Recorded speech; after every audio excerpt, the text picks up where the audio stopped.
That means that the motion is approved by unanimous vote. Nevertheless, let it be placed on record that 53 justice members physically present confirm their support to the motion by raising their hands.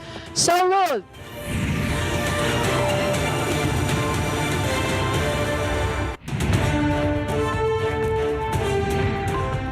Tonight's headlines: 53 voting members of the House Committee on Justice agreed that there is sufficient probable cause to pursue the impeachment complaint Vice President Sara Duterte. President Ferdinand R. Marcos Jr. announced expanded maternal benefits for Filipino mothers. Cebu Province announced readiness for the hosting of the ASEAN Leaders Summit next week. And Gilas women secured a silver victory before the nearing closure of the 6th Asian Beach Games. All these and more here on 13 News. Good evening, I am William Thio. We are bringing you the day's top stories that shape the country, straightforward, clear, and concise. I'm Angela C. Under one flag with 3 mandates to inform, explain, and empower the nation. This is 13 News.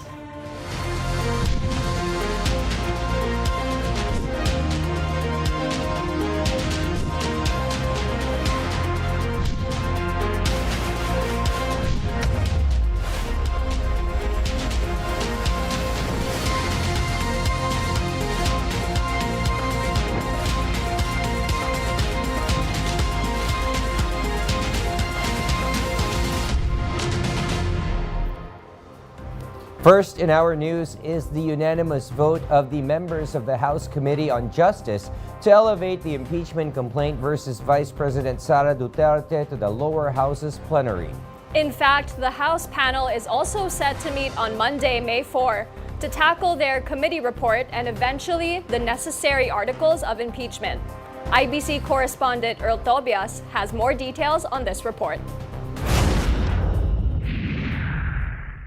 There were 53 voting members of the House Committee on Justice who all agreed that there is probable cause to pursue the impeachment complaints against Vice President Sara Duterte. That means that the motion is approved by unanimous vote. Nevertheless, let it be placed on record that 53 justice members physically present confirm their support to the motion by raising their hands. So ruled. Aside from the previously flagged financial transactions and inconsistent documents, the last straw before the vote was Vice President Sara Duterte's deemed death threats against the President, the First Lady, and the former House Speaker. According to the National Bureau of Investigation, they're now pursuing leads to identify the alleged contracted killer referred to by the Vice President. The NBI also maintains that the Vice President may face liability for inciting to sedition and for committing grave threats. Meron po kaming leads na mukhang talagang, at yun naman po yung findings na talagang may kinausap doon po sa video ni Vice President. Sinabi niya na no joke, nag-hire na siya ng assassin. Ano po. And we're trying to identify and pinpoint the assassin. And just to let you know, we have leads already. We have some personalities that we are surveillance at sinusundan po namin. While the Vice President's camp continues to raise documentary issues and questions surrounding her SALN, disclosed in a previous hearing, House Justice Committee Chairperson Jinky Luistro said, today's developments clearly present a test of character, revealing the true nature of the Vice President. Sino ba talaga ang Vice Presidente? Siya ba talaga ito? Siya ba itong uhaw sa karahasan? Na nakuha pang magsalita tungkol sa pagpugot ng ulo ng presidente. After this unanimous vote for the probable cause, the Justice Committee is expected to meet again on May 4 to tackle their committee report and eventually draft their articles of impeachment against the Vice President. Earl Tobias, IBC News. The Supreme Court, meanwhile, clarifies the meaning of the word forthwith when it comes to the Senate's response to an impeachment complaint that may be filed in their chamber. In a decision penned by Associate Justice Rodil Zalameda, the High Court said there was nothing unlawful in the response of the Senate to the previous impeachment complaint against Vice President Sara Duterte transmitted to them by the House of Representatives in February 2025. According to the Supreme Court, the interpretation of the word forthwith as provided under the Constitution is still subject to the discretion of the Senate, meaning the Senate's decision to convene as an impeachment court and start an impeachment trial may take a longer or shorter time frame depending on each case. However, the SC reminds the Senate to avoid undue delay in instances like this to uphold the principle that the public officers must at all times be accountable to the people.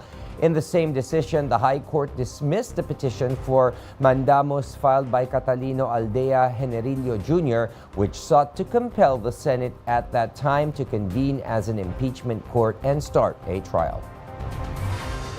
In other news, the Bureau of Customs has turned over the custody of the remaining vehicles of the Discayas at the St. Gerard complex to the Bureau of Internal Revenue.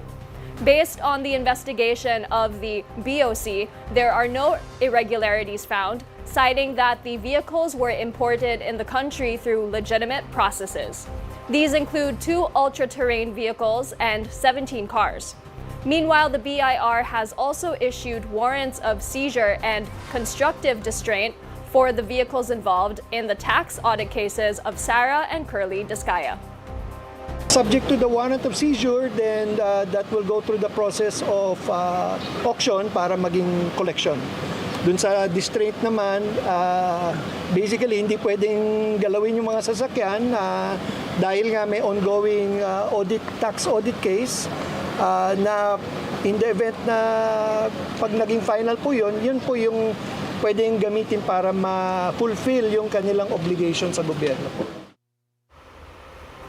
Meanwhile, President Ferdinand Marcos Jr. has met with French Ambassador and Czech Republic Charge d'Affaires at the Malacanang Palace today, tabling talks about the whereabouts of fugitive former Representative Zaldico.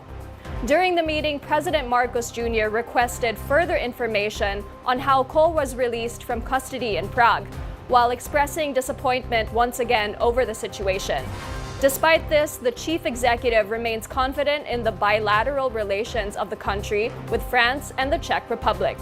President Marcos Jr. hopes for police, legal, and judicial cooperation between the two nations to ensure the immediate return of Ko in the country. Earlier this week, Malacanang has confirmed that the former lawmaker is now seeking political asylum in France. Filipino pregnant women may soon benefit from an expanded maternity coverage from the government. This as President Marcos Jr. highlighted the need to avoid putting Filipino mothers in great danger. Harley Valbuena filed this report. President Ferdinand R. Marcos Jr. announced the expanded maternity coverage of the Philippine Health Insurance Corporation or PhilHealth. The president stressed that the lack of funds for hospital payment brings great danger to a pregnant mother. Kapag kinulang ng pera, napipilitan tayo maghintay o magtipid. Dito nagsisimula ang panganib. Maraming ina ang nanganganak na walang doktor. Hindi dahil ayaw nila ng tamang pang-alaga, kung hindi dahil hindi nila kaya ang panggastos. Ito ang nais natin baguhin. Hence, starting tomorrow, April 30, PhilHealth coverage for normal delivery in a hospital will be increased from 9,750 pesos to 29,000 pesos. Coverage for cesarean birth is likewise raised to 58,000 to 62,000 pesos from previous 37,000 pesos. Sa maraming pagkakataon, kung sa ward manganganak, kahit sa private hospital, maaari nang wala nang babayaran paglabas. Kimberly, a pregnant mother due for childbirth in May, is now at ease as she no longer needs to worry about her hospital bill. Hindi ka na mag-iisip kung kulang ba yung kasi 'di ba? Parang paglalabas ka na lang na parang okay na, lalabas ka na lang kasi wala ka nang babayaran. Moreover, coverage for prenatal care checkups is also raised from 4 to 8 checkups, along with coverage for vaccines, laboratory tests, and 3 follow-up visits. Harley Valbuena, IBC News. More beneficiaries will surely benefit from the continuing Pambansang Pabahay para sa Pilipino or 4PH program of the Marcos Jr. administration. This as the Department of Human Settlements and Urban Development secured the confidence of Japanese investors from the Kizuna communities. In an assurance building meeting, the DSUD Secretary Jose Ramon Aliling assures the Japanese investors a transparent and honest implementation of the program. Secretary Aliling also highlighted the strict zero corruption policy under the agency's 8-point agenda. As a result, the Kizuna communities pledged to participate in the 4PH program, from the initial plans to the development of 2 socialized housing projects in the country. Aliling emphasized that building trust with private investors is crucial to maintain the program's credibility and to further support the government's national housing initiative. Meanwhile, the Atin Ito coalition is now ready to set sail to the Pag-asa Island for their 4th civilian mission in the West Philippine Sea tomorrow, April 30. The coalition has already prepared the much-needed supplies, including rice and other essential goods, for the residents of the coastal community. The jet ski, which will be used for the jet ski flag ride in the WPS, has also been secured inside the cargo. Akbayan Representative Dada Kiram Ismula will lead the patriotic flag raising off the WPS waters. When we return, Cebu Pacific vows readiness for the hosting of the ASEAN Leaders Summit next week. Stay tuned. This is 13 News.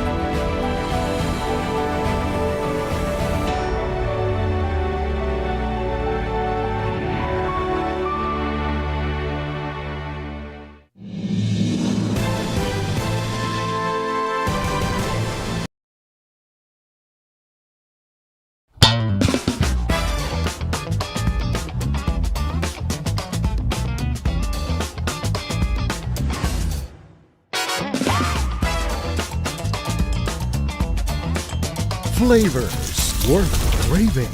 Stories made to inspire. Restaurant every Friday at 4 p.m. on IBC 13.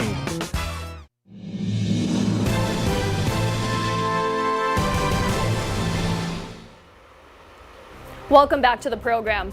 Several senators questioned the sudden spike in electricity bills during the Senate Protect Committee hearing today. This comes after consumers expressed their frustrations online.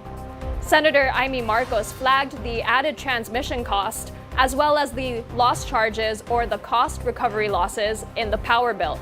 However, according to the Energy Regulatory Commission or ERC, there will be rate actions that will offset the additional fees. ERC Chairperson Attorney Francis Saturnino I, moreover, said that this will be reflected in the next billing. Meanwhile, Senator Win Gatchalian explained that the generation charge took a hike for the past 3 months, prompting the Commission to implement price increases slowly. Senator Rodante Marcoleta slammed the Commission, saying that distribution utility costs should not be passed to the consumers, especially amid rising commodity prices due to the prolonged Middle East conflict. Pati nga po yung system loss, merong tax. Dito lang nangyari sa bansa natin. Pati ba yung bagay na wala, natatax. Kaya po tumaas ang singil ng Meralco ay dahil sa contributory factors na ito. Sabi ko nga sa Meralco one time, pati ba naman yung local franchise tax, kayo naman yun eh. The Philippines, meanwhile, is still seen to have a potential for energy independence. This is according to the government's partner company in gas exploration and operation of Malampaya projects, Prime Energy. The company says the country has a huge potential when it comes to energy supply.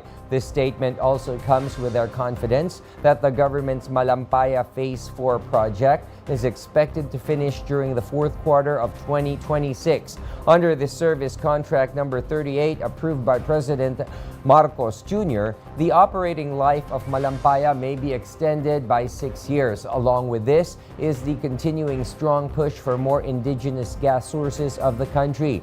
The company emphasized that balance is still needed for using different energy sources like coal, geothermal, and renewable, especially in the Philippines. Prime Energy thanks President Marcos Jr. for the immediate initiative that the Philippines needed after a long decade. We're very, very proud and thankful to President BBM for the first time after 12 years of no exploration at all, approved the renewal of a service contract 38 and then wasted no time supporting this company to explore in service contract 38 again. So it was really to us a revival of the indigenous gas industry in the Philippines. We're very. Meanwhile, the Navotas landfill operations may take up to 2 weeks until the fire can be fully contained. That is according to the Bureau of Fire Protection. Superintendent Anthony Arroyo said, the weather conditions and the chemical substances under the rubble are making the blaze more difficult to put out. Concerned agencies and private institutions have launched joint efforts to intensify the response measures in the area. As of April 29, around 31% has undergone soil capping and compaction to extinguish the fire.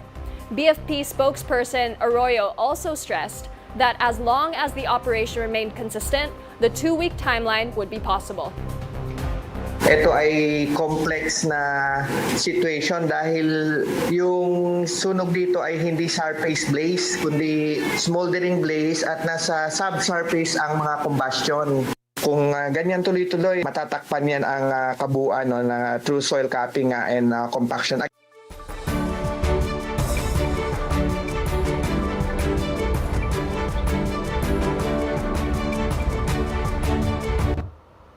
The Department of Finance aims to further the country's reach on global financing for more nature-based solutions at the second ASEAN Climate Week meeting.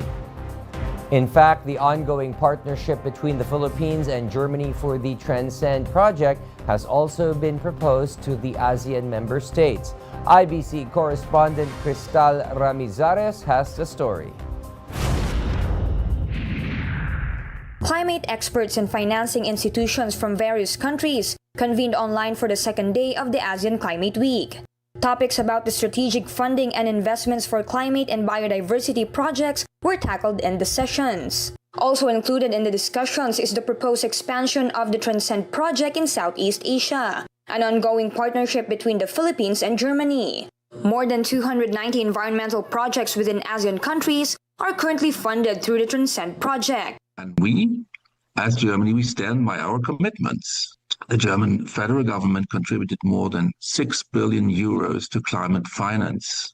Climate experts also underscored nature-based solutions as key to climate finance, such as mangrove restoration and protection for coastal and marine ecosystems. These include heritage park preservations, especially in Myanmar and Thailand. The supply region, it's becoming a rule-making region for nature-based carbon finance. Meanwhile, the Department of Finance showcased our locally led financing programs, such as the People's Survival Fund, LGU Support Fund, and the LDRRMF for disaster risk reduction activities inside municipalities. The DOF is also widening the reach on international organizations, particularly the Green Climate Fund and the Global Shield. Through prioritizing investment gaps, the ministers see a greener future and a safer environment for the whole ASEAN region. Cristal Ramizares, IBC News. Still on our ASEAN chairship, Cebu is fully prepared for the upcoming 48th Association of Southeast Asian Nations, or ASEAN Leader Summit, this May. with local officials confirming the security, traffic, and venue arrangements are in place ahead of the high-level event. Cebu Governor Pamela Baricuatro said the province is ready, with security preparations now at 80% complete and emergency systems on full alert. As chair of this year's ASEAN, President Ferdinand Marcos Jr. will join fellow leaders from 10 member states on May 7 and 8. Key activities will be held at Mactan Expo in Mactan, Newtown, Lapu-Lapu City, where the delegates from 11 ASEAN countries will be based. Moreover, the Cebu government encourages residents to extend a warm welcome to the delegates and help ensure a smooth and successful event. When we come back, the Philippine team drops to rank 4 as the 6th Asian Beach Games nears its end. Stay tuned. This is 13 News.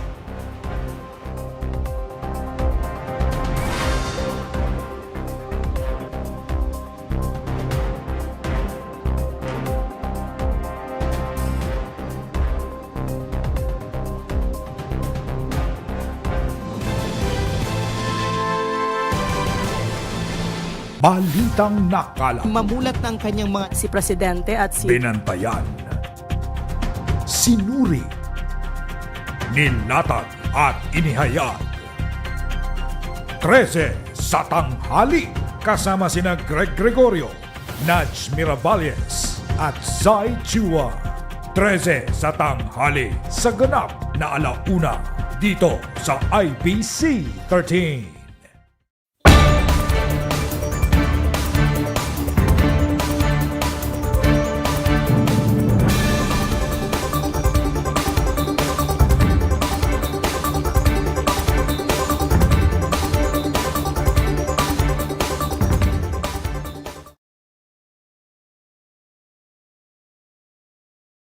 What is the big vision here? Hard-hitting. Migration is a choice and not a necessity. The goal of IOM and the goal of the Marcos government is really to make migration a choice. But is that a realistic aspiration, or is it more of like just a positive spin? Critical. How did this affect the people in Bahrain? An OFW has no job security. In-depth. Catch the Commission on Filipinos Overseas Chairman Dante Kling Ang as he uncovers key initiatives shaping public welfare and national development. Chairman's Report, every Friday at 7 p.m.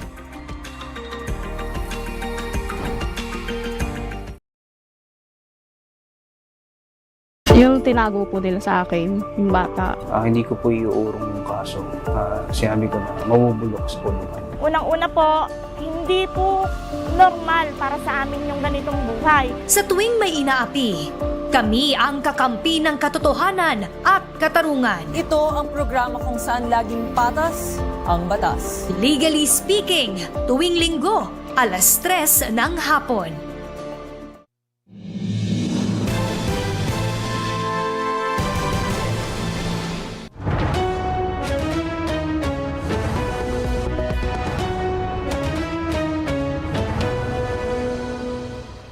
King Charles III delivers a historic address to the U.S. Congress in Washington during his 4-day state visit.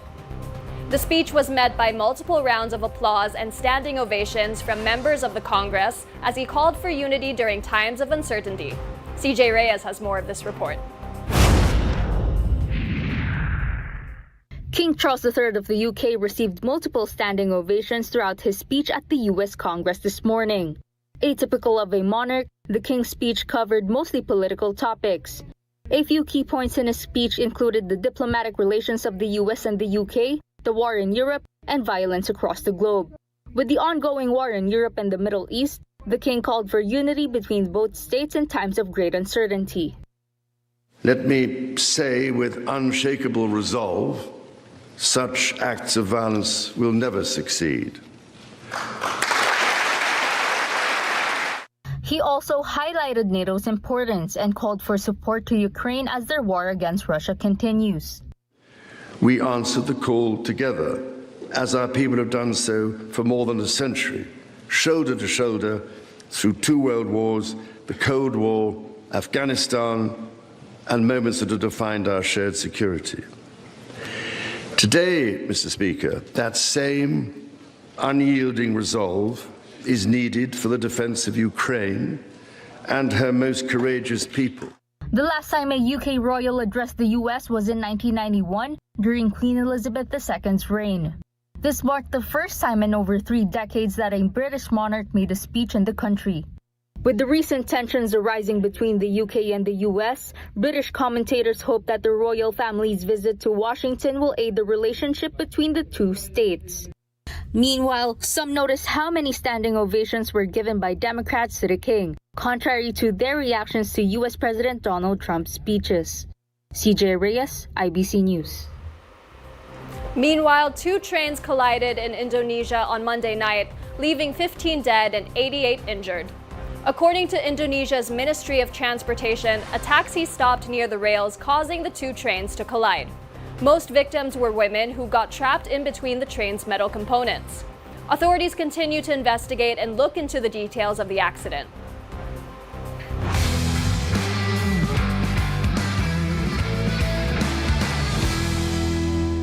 Before the closure of the 6th Asian Beach Games, our Gilas men and women poured all their heart and might in their respective medal matches for the 3x3 sporting event. The Gilas women clinched all throughout until the gold medal match, but the team ended with a silver finish against the host country, China. Despite a score of 13-21, the women's silver victory proves to be the absolute best finish for the Philippines in women's basketball. The Gilas men, on the other hand, also had a hardcore playthrough in the tournament, but they also bowed down against China in the bronze medal match. Also, with a score of 13-21, their no-medal loss is not a burden for the Gilas men, as they were able to shoot their shot in the upcoming Japan Asian Games. As of earlier today, the Philippines fell off at 4th place, now with 3 silver medals, followed by 3 gold and 2 bronze medals.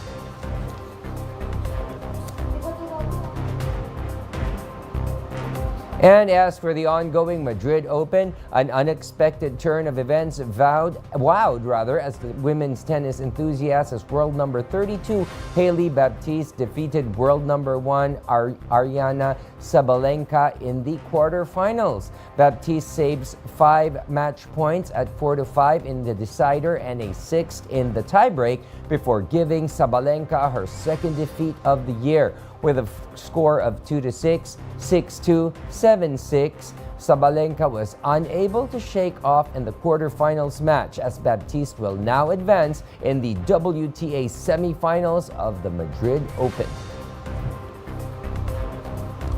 And here are the results of the 9 p.m. draws from the PCSO. For the Mega Lotto 645, the winning numbers are 27, 35, 23, 22, 43, and 33 with a jackpot prize of 15 million pesos. For the Grand Lotto 655, the winning combination is 42, 2, 54, 35, 41, and 49 with a jackpot price of 73,371,278 pesos and 43 centavos. For the 4D Lotto, the winning combination in exact order is 5, 4, 8, and 8. For the 3D Lotto, the winning numbers are 4, 1, and 7. And finally, for the 2D Lotto draw, the winning numbers are 6 and 14. There are no winners for the Mega Lotto 645 and the Grand Lotto 655.